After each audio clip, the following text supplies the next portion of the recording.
kembali lagi bersama saya di podcast Ivan 0,88 FM, di mana di sini saya akan menemani Anda selama 2 jam ke depan. Selamat menyaksikan.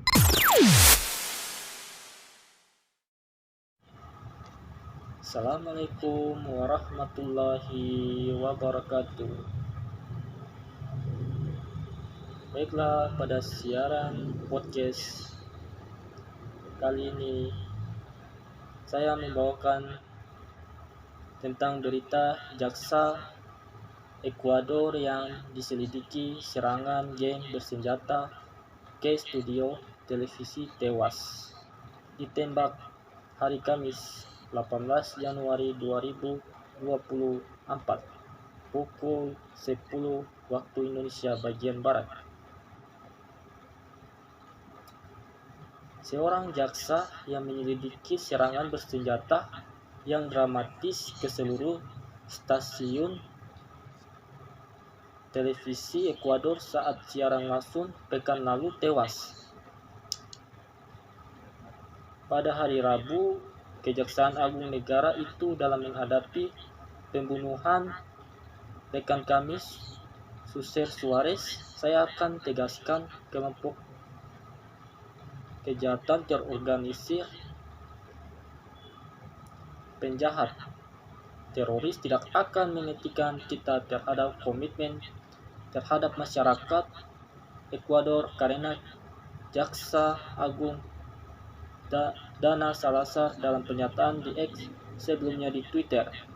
Media setempat menyiarkan foto-foto Suarez yang ditembus peluru pada bagian-bagian jendela kursi pengemudi di sebuah jalan kota pelabuhan Coñacuil yang menjadi pusat perang Ekuador melawan geng-geng narkoba.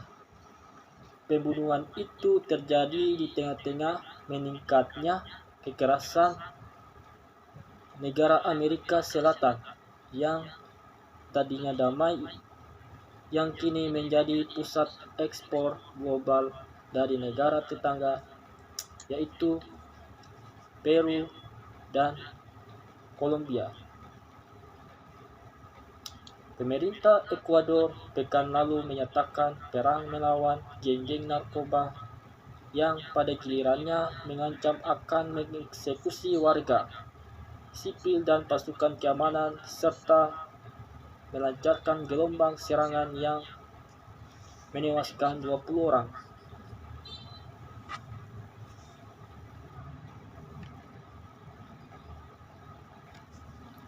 Pada hari akhir kunjungan di Afrika di Pantai Gading, hari Rabu, Menteri Tiongkok Wang Yi memuji tuan rumah atas penyelenggaraan Piala Afrika dan menggarisbawahi kemitraan Kuang-Tiongkok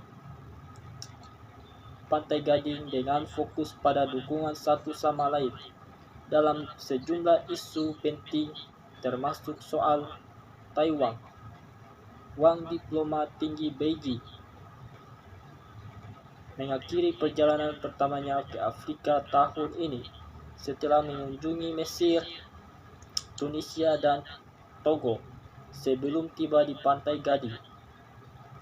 Hari Rabu, Wang memuji Pantai Gading karena menjadi tuan rumah Piala Afrika tahun ini, sambil menekankan bagaimana perusahaan-perusahaan Tiongkok telah berkontribusi di beberapa infrastruktur turnamen itu.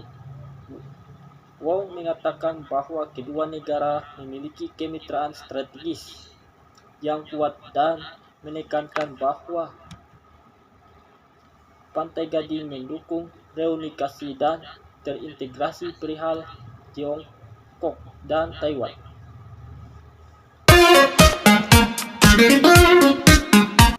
Sebuah kapal milik Amerika Serikat di Teluk Aden pada hari Rabu diserang oleh pesawat tak berawak membawa bom yang diluncurkan oleh pemberontak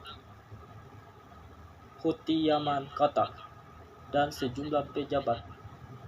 Serangan terhadap kapal geng kopi Karpi itu merupakan serangan kedua dalam beberapa hari terakhir yang menargetkan kapal berkait langsung dengan Amerika setelah koalisi pimpinan Amerika Serikat melancarkan serangan terhadap Putin. Serangan itu juga menyoroti risiko kapal melalui jalur air penting tersebut di tengah perang Israel di jalur Gaza. Serangan itu terjadi sekitar 110 km di Tenggara Aden di mana pesawat tak berawak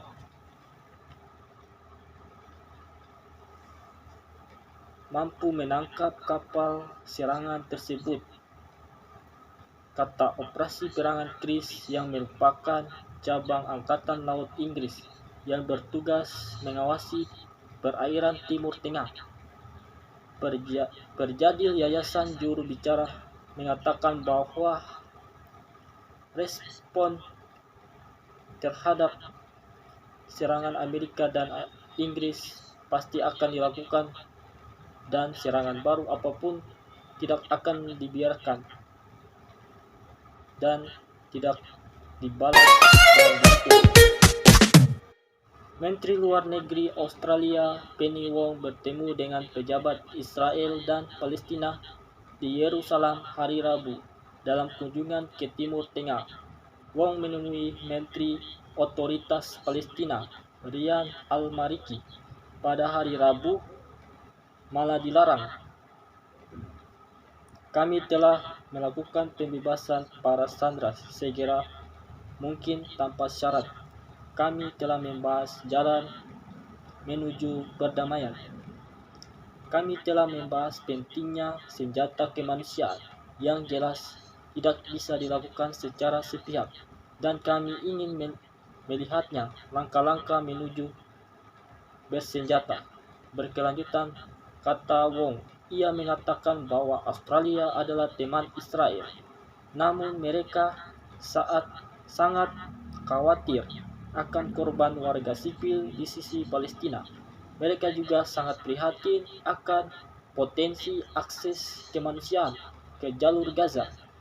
Wong mengaku telah mengutarakan kekhawatirannya mengenai resiko eskalasi di kawasan dan kekerasan yang dilakukan oleh para pemukim Israel ke tepi pantai utara pada hari Selasa.